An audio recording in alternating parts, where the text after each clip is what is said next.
పథకమొచ్చెను. పల్లె పల్లెకు పనులు తెచ్చెను. 100 రోజుల ఉపాధి ఇచ్చెను.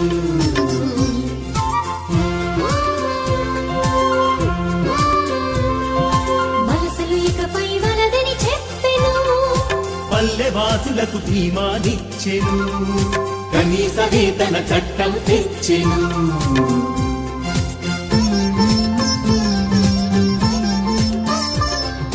పల్లె గడపలో ఊరటనిచ్చెను. పల్లె ప్రజలకు హక్కుగా వచ్చెను. ఇది కూలి బతుకులకు వరముగా మారెను. ఉపాధి హామీ పథకమొచ్చెను. ఉపాధి పొందడం గ్రామవాసుల హక్కు. జాతీయ గ్రామీణ ఉపాధి హామీ పథకం, గ్రామీణాభివృద్ధి శాఖ, ఆంధ్రప్రదేశ్ ప్రభుత్వం.